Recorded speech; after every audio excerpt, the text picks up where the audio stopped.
To be or not to be? That is the question. Whether 'tis nobler in the mind to suffer the slings and arrows of horror movies of questionable quality, or to categorize them into various subgenres and present them to the world. Alas, poor professor.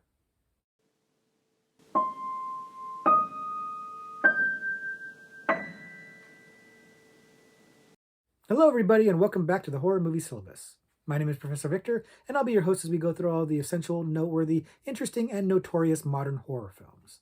If you're new to the channel, I recommend you check out our introduction video. There's a link to it in the description below, and it'll give you a pretty good idea of what the Horror Movie Syllabus is about. But in short, we look at a particular subgenre of horror and then pick 3 movies from that subgenre to explore. Today's subgenre is the horror drama. And we've done several of these in the past, these what I call cross-genre subgenres, where you're taking horror and merging it with another subgenre, whether it be comedy or romance or etc.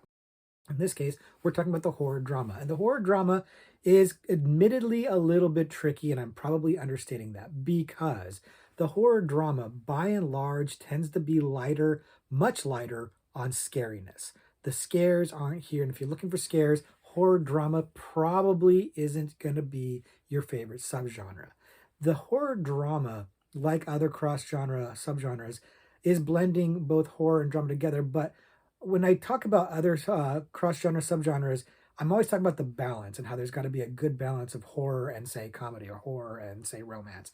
And in this case, the movies tend to be a little imbalanced. They tend to favor or weigh more on the drama side and less on the horror side. So much so that I think a lot of people would call horror dramas just dramas, or maybe psychological thrillers or something like that. I would not give it the horror moniker. Now, you know how I feel about this. I'm very inclusive about calling things horror, and I know that a lot of the people out there are really adamant about not calling things horror. I don't need to get into that debate again. We've talked about it before. Suffice to say, I'm calling these movies horror dramas, and there may be some debate to that. Some of you may not agree with that, and that's fine, because we're about having different opinions here. That's all good. The key for me when talking about horror drama is talking about something that is hitting for me or getting some sort of an emotional reaction out of me, but also still has some of that dread or fear, or kind of touching on those feelings inside of me as well. That's for me what makes an excellent horror drama. And that is, again, a subjective opinion, a subjective view of what this subgenre is to me, but that is what I'm going to be presenting to you when I present our selections. Where I'm looking at is movies that are dealing with things that are, kind of universal themes. And a lot of times the themes here are going to be like loss and grief, things like that. That's where your themes are. That's where your stories are going to be centered, and those are going to be the ones that are effective, at least for me. And I noticed that horror drama tends to be a lot more mainstream than other types of horror movies. And again, I think that's going into the fact that some people wouldn't consider these to be horror movies per se. And so I think they're a little more accepted to mainstream audiences. They cross over a lot easier, kind of like the thriller movie does, because people just, they say they don't like horror movies, but they like these kind of movies. Well, it's a type of horror movie. So again, this is all just my position on this. I tend to be, again, very inclusive when it comes to horror. So I'm calling these horror dramas horror movies, and your opinion may vary. Other people's opinion may vary, but I'm going to try to make the case for it in most of the cases by explaining how it's horrific to me, or really just how it bothers me or disturbs me, because that's really, what the subjective definition of horror is, something that causes fear, shock, or disgust. So it's a subjective thing. I'll try to give my justification for this as we go on, and I think it'll become fairly clear where I'm going with this or what I'm thinking. But when we're talking about the movies, I am going to look at them in order of just how messed up they are. As they progress, undergraduate, graduate, postgraduate, they're going to get more and more messed up, at least from my perspective. And I think you'll probably agree with that much, at least. So without beating a dead horse, let's go ahead and start examining these horror dramas. The first horror drama that we're going to talk about today, the undergraduate level selection, is The Village. The Village came out in 2004 and is directed by M. Night Shyamalan, controversial director, controversial film. This is a movie that does not have universal praise like the movies that came before it in Shyamalan's career, and is not necessarily universally loved. And this is definitely a movie that some people would even argue is not really a horror movie, though it was marketed as such. And that's maybe part of the problem with its reputation, but we're going to get into all of that in just a minute. If you haven't seen it before, the movie focuses on a 19th century village of peaceful people living a simple life in this clearing, and then it's surrounded by woods that they are afraid of because there are monsters in that woods that are triggered by certain colors and are, keeping this village in a state of perpetual low-key fear while they try to live their lives. And there are various romances and relationships going on, including a young blind woman falling in love with a young man who is very curious about pushing into those woods and kind of figuring out what's going on. And I'll leave it there so as not spoil things too much for you, because this is definitely a movie that you definitely don't want spoiled, although there's a good chance you already have been spoiled. And the reason for that is because of the infamous Shyamalan twist. M. Night Shyamalan is known for having twists in his movies. He started with The Sixth Sense, and it kind of just went on from there. And The Village is no different. And it's got a twist that is, again, I'll use the word controversial. People don't love the twist, and I don't love the twist either, to be honest with you. But I don't hate it.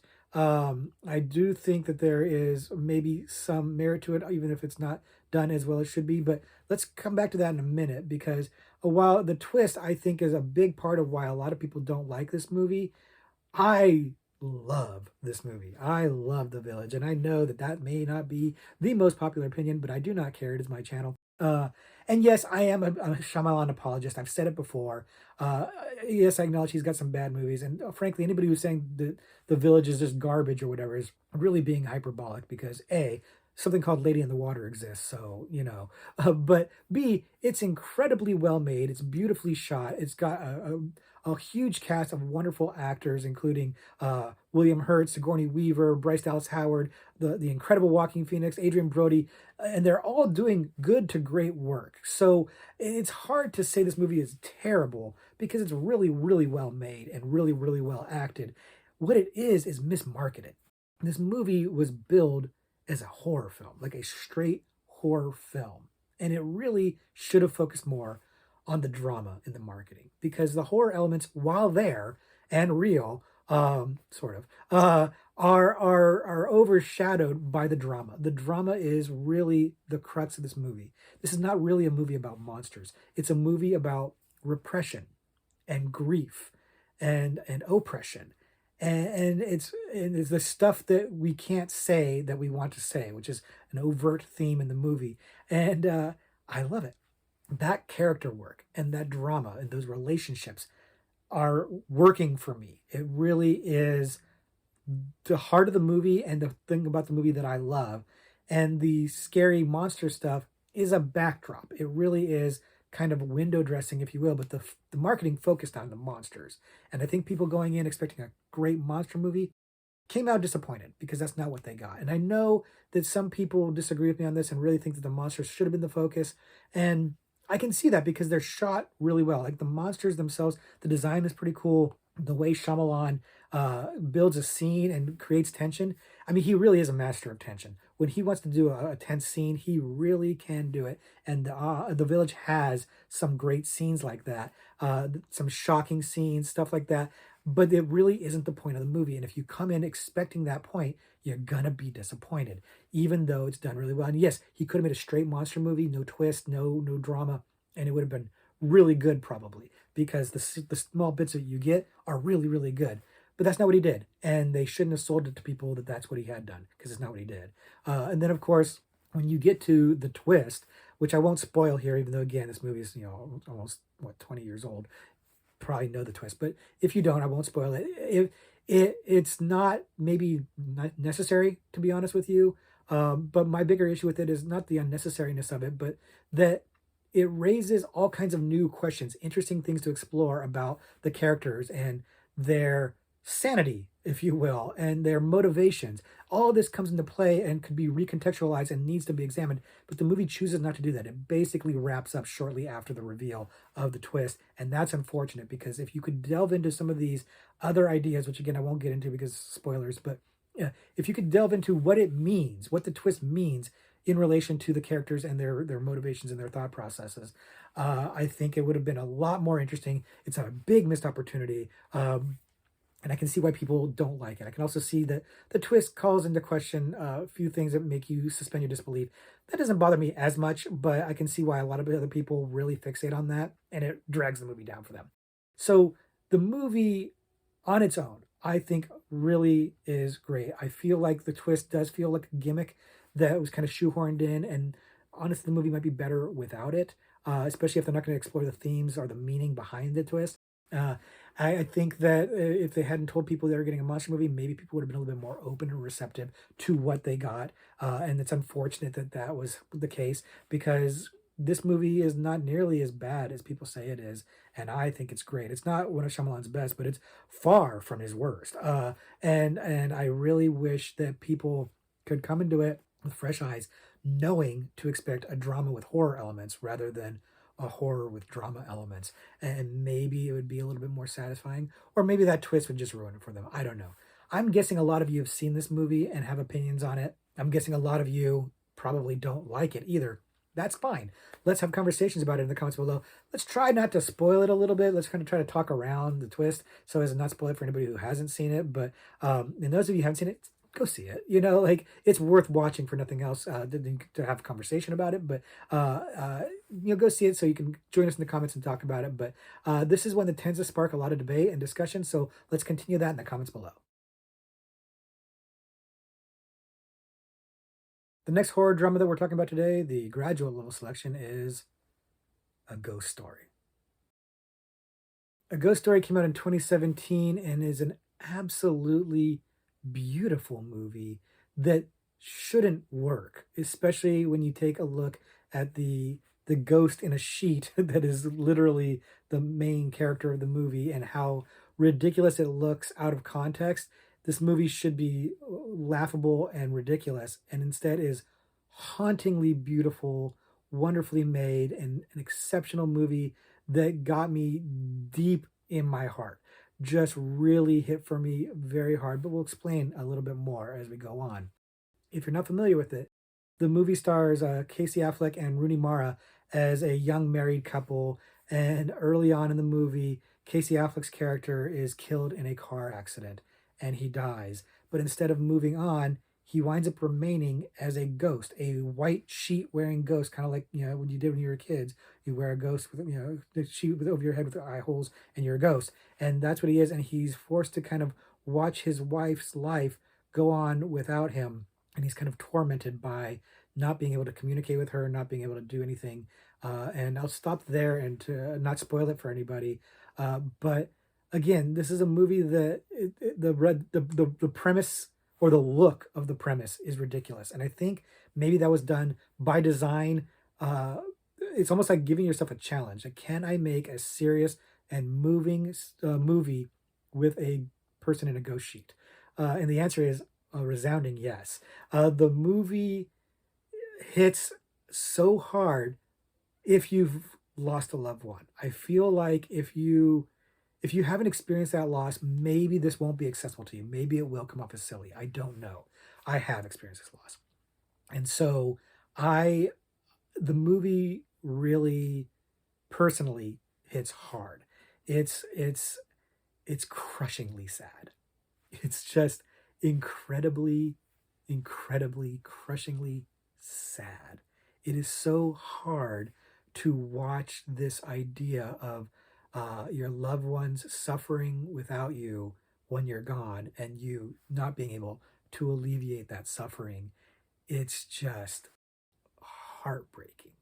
And the movie's done very, very well. It's all played seriously. They're not really playing it for laughs. There's a couple of small moments of levity, but they're really not playing it for laughs. And I talked about early in the video about trying to point out where the horror in the movies of these movies are. For me, this is part of it. Not just experiencing loss, but this idea of like being just behind the veil and not being able to connect and not being able to communicate and just watching time go by and the existential crisis that comes with that. I don't want to spoil the movie too much and go to going where it goes into, but Casey Affleck's character watching life go on without him becomes this existential crisis where like his whole sense of self becomes muddled and the whole concept of the world and all that stuff it's hard to explain without spoiling it, but it really freaked me out. It freaked me out, this idea of what the afterlife could be. How tormenting it could be. Mind you, he's not in hell or any concept like that. It's just the world going on without him and how that hits and what that means and how he feels about that and how I felt about watching it is really astounding. It scared the hell out of me, but more than scared me, it just moved me. And like I said, the horror drama for me is a movie that moves me while also having that horror element. The horror element is admittedly not overtly scary in the slightest. Guy in a ghost sheet's not scary. It's the idea of what the afterlife could be and how you would cope with that or not cope with that, as the case may be, is a challenging thing that stuck with me along with that sadness. It was really making my brain work, and it's just a wonderfully done thing where everything is really good. The movie's really well made. The shot composition is gorgeous, and this movie is just beautiful to look at. And the actors are good. I mean, Casey Affleck. I mean, hell, I'll be honest. I don't even know if he's actually in the movie that much because it may not be him under that sheet. You can't see, you can't tell. He doesn't talk, so there's no real way of knowing for sure if that's him. Rooney Mara doing really good work, but she's also not in the movie a ton either, to be honest with you. And then there's actually a small little fun cameo from Kesha, but I won't spoil that. But I just love this movie. And like I said, your mileage may vary because I feel like it hits differently for people who've experienced this, especially if they've experienced it recently. And when I first seen the movie, I was actually going to go see this movie in theaters when it came out because I'd heard some good buzz about it. And I was up north in the Bay Area visiting some friends, and we were all going to go see it together. And the showtimes didn't work out, so we didn't actually go see it. I was going to go see it at my old movie theater that I used to work at when I was in college, and it didn't work out. Unfortunately, I would have liked that, but I'm kind of glad it didn't work out because I saw this movie by myself at home because this isn't the movie to hang out with friends and watch. This is not a party movie at all. It's not a fun movie at all. It really is heavy and sad. And when I first watched the first time, it was just sad. It hit for me. I've had loss in my life. Rewatching it again recently, having had recent loss in my life, it hits incredibly hard. It's just really sad. It does a really good job of capturing the feeling of loneliness that one can have after a loss like this. And that is, to me, part of the horror of it, is the reality of it, the realisticness of a man in a sheet suffering life going on without him, and a woman having to cope with the loss of love in her life and how to move forward without that. It's painfully real. And, to me, some of the scariest and greatest horror movies are ones that are rooted in some sort of real fear. This is a real fear. And if you haven't experienced that yet, you will. Everybody will at some point in time, which is part of what makes everything so scary. But even if you haven't experienced this loss, I would still challenge you to watch this movie because it's just really well made. And if you can give yourself over to this experience and not get hung up on the ridiculous guy in sheet aspect of it, I think this will move you too. It's not a movie that people rave about a lot, probably because it's not a movie you really want to experience too often because it's sad. It's just sad, but it's beautiful, it's wonderful, and it's definitely something that should be seen and something that should be praised and talked about. And the last horror drama we're talking about today, the postgraduate level selection, is Dogtooth.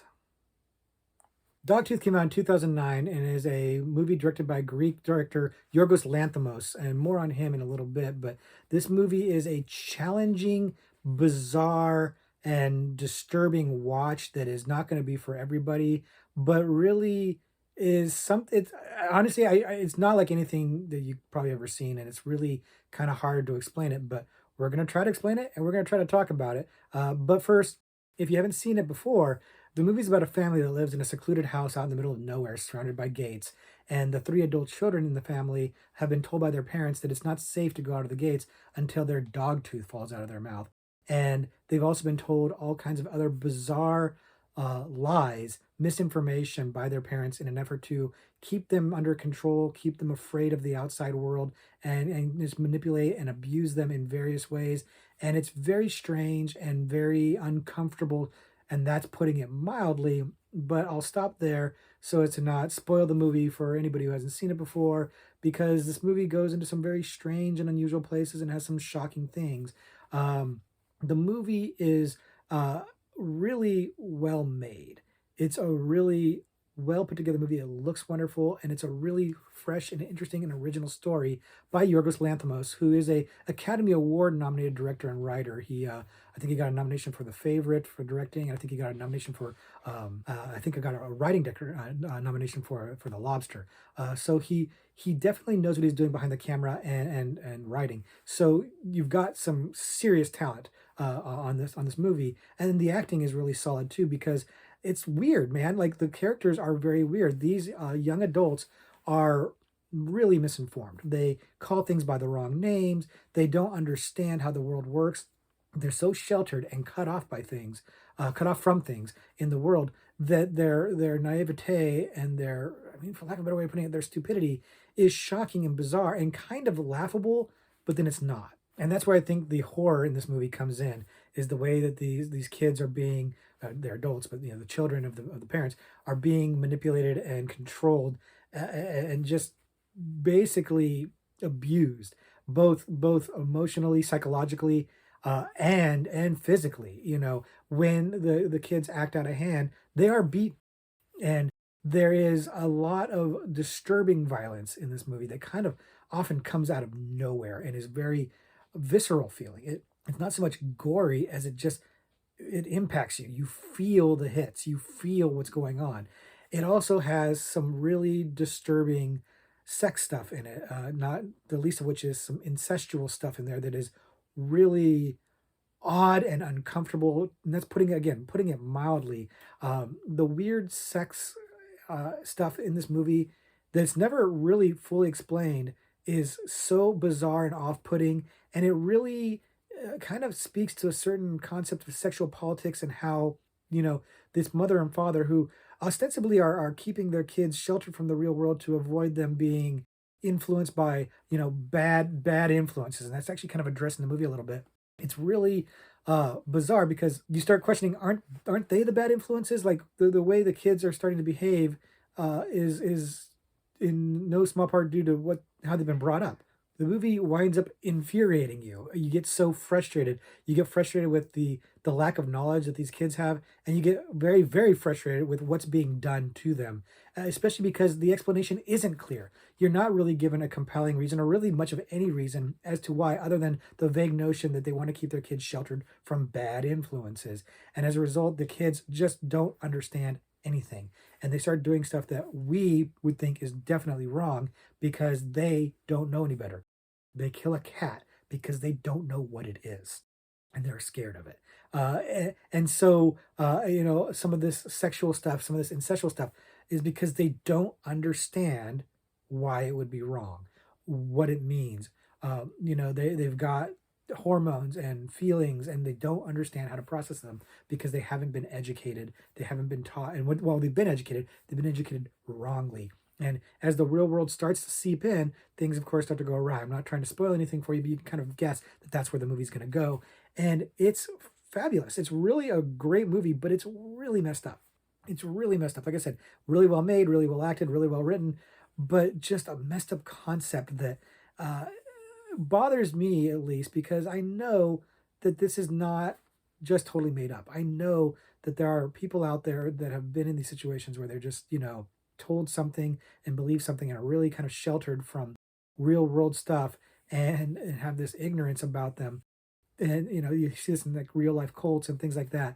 But seeing it from just the parents themselves in that small micro scale, rather than like a full blown cult, really was extra disturbing. And some of the things the kids do, both in terms of experimenting, and also in their efforts to try to not escape, but explore the outside world because they don't feel like they're prisoners. They are, but they don't realize that they're prisoners. They've been manipulated. But the stuff that they do is shocking. Like, the one girl does something pretty disturbing. But these disturbing things pop up in what is otherwise a movie that is just bizarre and at times hilarious. It really has some really funny things that you kind of feel bad about laughing at them because the plight of these people is just awful. But it's kind of funny. The flash chat scene pretty funny. It's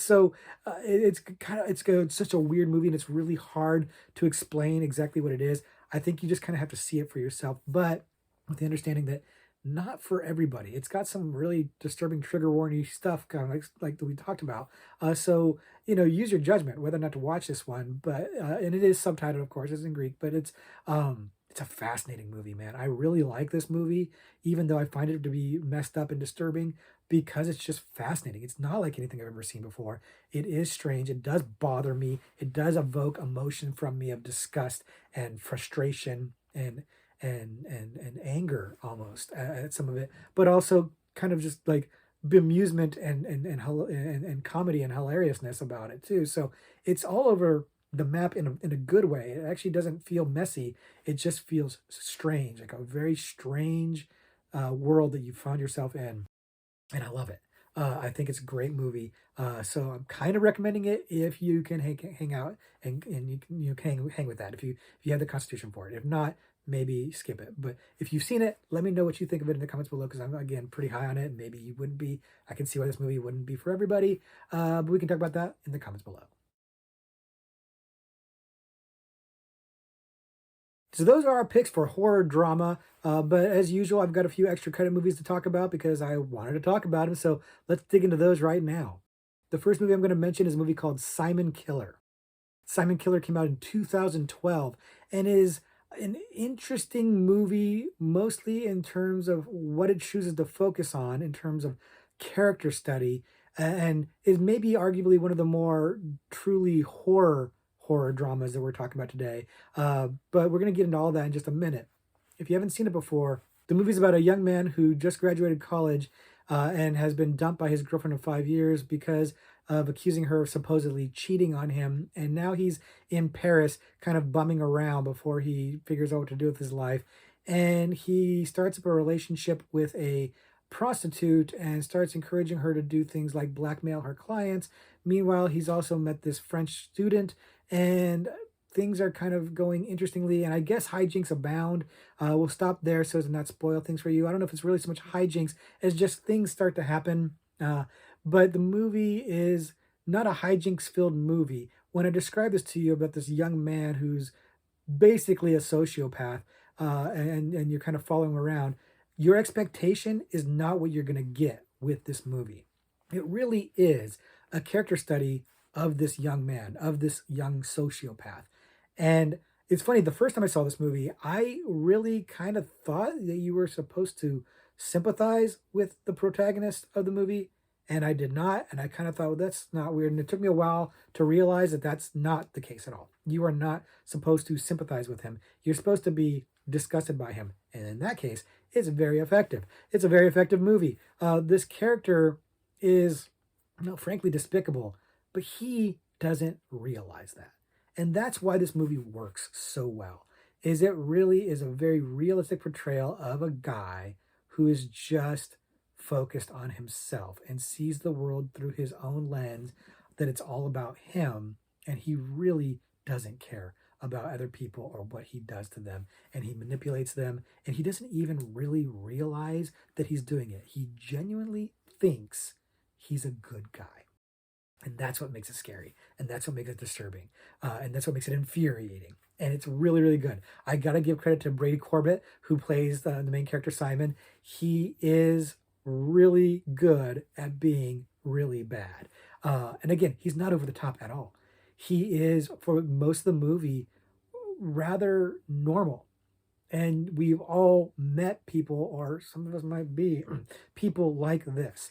It really does show how normal this is. And that's what I like about this movie. It's not, it's easy to show the sociopath as a monster, right? And show the weird things that they do and their propensity towards violence and dark things, everything like that. That's not what this movie does at all. It's a much more realistic portrayal of somebody who's just really self-involved and really doesn't take into consideration the feelings of other people and what his actions, what consequences his actions might have. He's just selfish and self-involved, and to the point where it leads to bad things. In fact, he's actually, for the most part, kind of a beta male in the movie. He's not aggressive. He's not machismo or testosterone. He gets pushed around a lot by other people in the movie, and yet he's still dangerous. He still winds up being a danger, and that's what I like about it. Is that he kind of comes off as unassuming and passive and harmless, toothless, and he's not. And again, it's not that he's wearing a mask. He genuinely believes it, and he kind of actually is until he snaps and stuff. And it's really fascinating, and it's really kind of dark, and it's a really well-made movie. Like I said, the performances are really good, especially by Brady Corbett, and it's a well-made movie. And I've seen people talk about this a little bit about how the filmmaking, it kind of feels like either Lynchian or something like that, which it doesn't really. But I saw one review that gave a comparison that I thought was really good, which was Gaspar Noé. It compared it to it. It's not Gaspar Noé who directed it, but it's directed kind of like a Gaspar Noé film. The way the transitions are kind of surreal and bizarre, and just the look of it, and kind of like the devoid of color until you really want color, and then color comes in, and just kind of like this weird kind of almost nihilistic feel to it. A Noe comparison made a lot of sense for this movie, and it's probably why I liked it as much as I did, because it really is a dark movie that you kind of just sit with somebody for an hour and 45 minutes that you don't particularly like very much, and the ending is debatable.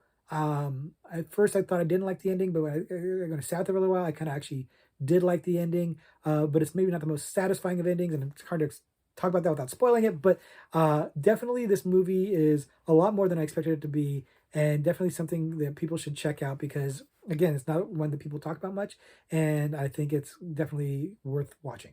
The next extra credit movie we're going to talk about is called The Keeping Hours. And The Keeping Hours came out in 2017, and I'll be honest with you, I don't even really track the title. I don't really understand exactly what the title means, but the movie itself is probably the most drama without horror that we're looking at today. It really is almost just a true drama, and just the barest hints of horror elements in it. But I don't care because I really, really like this movie. It's really good. If you haven't seen it, the movie is about a married couple who have a small young son who dies in a car accident. And the movie picks up 7 years later, and the couple have divorced, and the man in particular is having a lot of issues dealing with this loss, and he goes back to their old house that he's going to sell, but he winds up coming across the ghost of his son, and he's trying to figure out why, and trying to get his wife to believe this, his ex-wife now, to believe that he's come back, and they don't really understand why, and they can't touch him, and things get interesting and move in certain ways. And I'm kind of getting vague now because I don't want to spoil the movie for you, but it is a beautiful movie that's done really, really well. That once again is dealing with the topic of loss and grief. Like I said, that's kind of a theme that's going to go throughout this video because it's movies that I tended to pick because they tend to resonate, and it's a universal theme. And this movie does it in a really poignant way. And when I said it doesn't have a lot of horror elements into it, I really mean it. It really is more of a straight drama and kind of more of a bittersweet drama, but it does have just the barest hints of horror in it because you've got this kid coming back, and you don't really know why he's come back or what it means or what's going to go wrong, and the movie kind of hints at something more sinister at play, and maybe something else is coming back too. But these things don't really ever cross the line into full-on horror. But it does kind of give you the hints of it.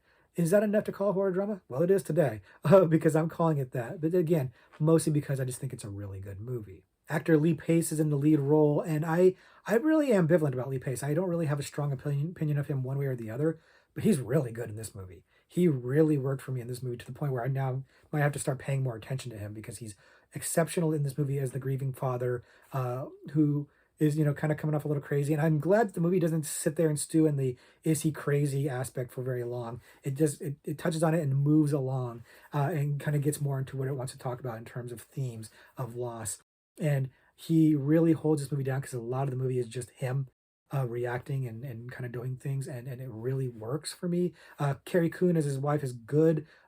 She's doing good work too. She's not on screen as much, but she's doing it just as good as him. And then Amy Smart is in the movie as a nurse neighbor of his for inexplicably for no reason. I really don't know why they wasted somebody of Amy Smart's caliber in that kind of a role. She has nothing to do in this movie basically, and it's pretty disappointing because I'm a big Amy Smart fan. But she's kind of wasted here. But it doesn't matter because the movie itself is good.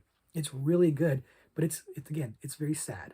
This idea of coping with the loss of a child, a small child, and the guilt involved in that, and not just the guilt, but the blame. Each parent blames themselves and blames the other parent, which kind of explains why they split up, which is a very common thing to happen when a married couple loses a child. There tends to be a high divorce rate for that. And this movie is exploring all that through this supernatural aspect, and the way of trying to heal from the pain of a loss and figuring out a way to move forward, rather than trying to move on, is a really interesting theme that resonated for me very, very well. It's a really wonderful dissertation on how to cope with loss, and this wish fulfillment aspect of it, and how the wish fulfillment aspect of it is not moving forward. And it's just, again, it's a really wonderfully made, poignant movie. That's the word I would use, is poignant. It's a poignant movie that's made beautifully. It looks beautiful, and it drew me in and it captivated me, even though the horror elements were scant and far between, few and far between. Like there's not that many scary moments at all, and they're pretty fleeting. But it doesn't matter because the movie itself just hits so well and left me feeling good afterwards. Unlike, say, like a Ghost Story, which is a little bit, bittersweet and sad. This movie was bittersweet and optimistic, maybe. That might be overstating it a little bit. And if you've seen it, let me know if you would agree with that assessment. But I felt better after watching this movie rather than worse. And I think that's a big part of why I liked it so much. And it's definitely a big part of why I'm recommending it to you, especially if you've suffered a loss. And even recently, it'll hit for you. It'll be emotional. It'll move you. You'll feel it. But I feel like the overall message was uplifting and positive, and not hitting you over the head with it either. You kind of have to just kind of get that from what they present to you, which I liked. I liked that it's subtle in its message, but the message still hit for me. It still resonated. So definitely a recommend for me if you haven't seen it. And if you haven't seen it, I'd like to hear your thoughts on it because I don't really hear anybody talking about this movie like at all. But it's definitely an undiscovered gem. And the last extra credit movie I'm going to bring up is a movie called We Need to Talk About Kevin. We Need to Talk About Kevin came out in 2011 and is a pretty well-known movie. It's got a reputation, at least amongst horror fans, and maybe even beyond it, because it's often not considered, or is debatably considered, to be a horror movie. But it's really pretty well known, and its subject matter is all too relevant. Even, what is it, 12 years later, it still hits as hard as it did when it came out, and for good reason. Now, if you haven't seen it before, the movie stars Tilda Swinton as a woman whose teenage son committed a school shooting, and survived, and is now in jail. And she is the only one who kind of supports him, but she's also got a lot of baggage because the relationship has never been good. And the movie is told largely in flashback, showing her son growing up and how horrible he is. And it's really powerful and disturbing and interesting and depressing and all the things. But I don't want to spoil it, so I'm not going to get into the details too much. But suffice to say, the movie hits hard because of the subject matter. Now, it's worth noting that in the movie, the character Kevin, who is played by Ezra Miller, is not using a gun to shoot everybody. It's actually a bow and arrow. And I bring that up just because it sidesteps the kind of the gun control aspect of the conversation, and maybe kind of makes things feel slightly less raw because it's not really a school shooting in the sense that we typically hear about them, but it's still the same effect. It's still the same end result. And so that's a big part of what I think makes this movie hit so hard is that, it's dealing with the aftermath of a tragedy like this that happens all the time in America.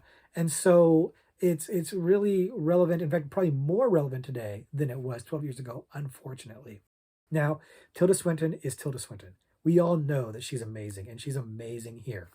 Seeing her play the same character at different points in her life and all the different struggles she's having, and from the aggressive and angry mother when she's younger to the broken and defeated mother that she is as she's older, is fascinating. It's a really wonderful, nuanced performance that just works really, really well. Ezra Miller is not as big of a character in the movie as you would think from the title, but they're good in the movie. And setting aside all of Ezra Miller's issues right now, they're good in the movie, and really deliver a chilling performance that just hammers home. Don't have kids, man. Like that's the takeaway from this movie. Do not have kids. It's a bad idea. Like, it's well documented that I'm not a big fan of children in general, and this is the movie that really, it's, I'll be honest with you. In my list of reasons not to have kids, this is not on high on the list, but it's there. The idea that your kid could do something horrible and just you'd have to live with this is pretty scary. And this movie captures it really well. Again, the performances across the board are really good, but these two, Tilda Swinton and Ezra Miller, really, really bringing it home. And it's got a sadness to it, but it's also gives you this like kind of low simmer anger too. It's a scary, scary situation because it's so real. Kind of talking about that earlier, how the scariest horror is the horror it really kind of feels realistic. This is that. And then kind of seeing at first like the persecution of Tilda Swinton's character and how everybody kind of hates her for what her son did, and you feel about how unfair that is. But then as the movie unfolds, you start to question whether or not you really feel how unfair that is.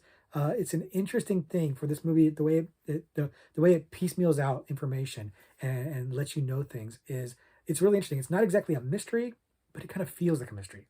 Like where it's going, but like the way that it reveals things feels almost like a mystery, and I absolutely love it. It's a really well crafted movie, really well made, really well acted, and it hits. Like I said, it hits an emotional gut punch that is kind of unrelenting and unflinching. The movie makes no apologies for its subject matter. I gather it's based on a book, but a fiction book, not a nonfiction book. It's not based on a real life thing. But it's a credit to the film that I had to actually look that up because it feels like it could be a real thing. It feels like it could be based on a real life story, and that's probably the best praise that I can heap on the movie is that it feels real. It feels honest and real. I've never read the book. I'm not sure I really want to, frankly, but I feel like this is a really good adaptation because it hits hard. It hits hard, and like I said, maybe some people don't feel like this is horror, but I think this is one where people probably would not fight me as much to considering it horror drama because it's just such a horrifying thing to have happened, and because it's so real, it happens all the time. So this is another one where use your judgment if you want to see this one because, like I said, some heavy themes, some serious, serious subject matter. Maybe it's not for everybody, but it's a really well made movie, really well acted, really good story. Everything about this is good. So assuming that's not a turnoff for you subject matter wise, definitely check this one out.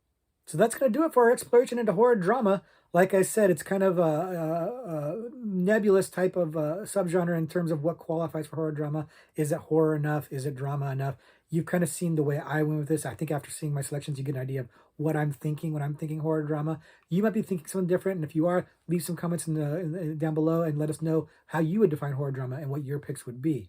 But for now, let's try to answer a horror trivia pursuit card question. I'm going to go ahead and pull up the card right now and try to answer it here on camera. And the question is, let's go with the psychological category because, it's horror drama, more psychological horror than anything else, really. So here's the question. What is the name of the rare medical disorder Raymond Andrew Jobert has in 2017's Gerald's Game? And once again, I don't know. I don't know the answer to this question. And so this seems like it's happening lately where I just flat out don't know. Like I was going through a string of questions where it was like, it was tickling my brain or I knew it right away. And then it was like all these concerns about talking myself out of the correct answer. That's not happening here. This is a couple of weeks in a row now where I just flat out don't know. I flat out do not know the answer to the question. Now, it doesn't mean I'm not going to make an educated guess. I will still make my guess as I always do, and I will prattle on as I tend to do, because I'll give you guys a chance to answer the question. And Gerald's Game, of course, Mike Flanagan, Carlo Gugino, and we love Flanagan here at the Horror Movie Syllabus, but that doesn't mean we're going to get a Flanagan question right necessarily. Obviously, because I'm about to get this question wrong. We love Flanagan. Flanagan's great. And I'm guessing a lot of you have seen this movie. I know that it was a big hit on streaming, or maybe not a big hit so much, but it seemed like I got a lot of buzz on streaming. So I know a lot of you probably have seen it, and you probably either know the question's answer, or at least you're trying to think of it. You're trying to come up with it. I already know I don't know the answer. I already know I don't know the answer. So I'm kind of just buying time for you guys to think about it. And I'm about to kind of call it at that point, because I am prattling on here, and it's not fun to watch that if you aren't participating in this question. So either you know it, or you're trying to come up with a question, come up with an answer to the question. If you're coming up with an answer, come up with it real quick right now. Lock it in, because I'm going to give my guess. My guess is going to be Huntington's disease. Huntington's disease is a rare, fatal disease. I do not think that's going to be the correct answer, because Huntington's disease is not an acute illness that should kill you right away. So I'm going to say that's probably not it, but that's what I'm going to stick with. I'm going to stick with Huntington's disease, because it's a rare disease that does kill you. But I'm going to be wrong. I know I'm going to be wrong. And you've got your answer locked in. Let's look at what the card tells us. Oh, acromegaly? Acromegaly? I don't even know how to say it, much less know what it is. But that's what killed him. And that's the answer. And yeah, pretty obscure, right? Did you guys get it right? And if not, did you guess something funny? If you guess something funny, let me know in the comments below. But that was yet another disappointing answer to a trivia question to end the video. Sorry about that. I will hopefully do better next week when we have something else to talk about. But until then, class dismissed.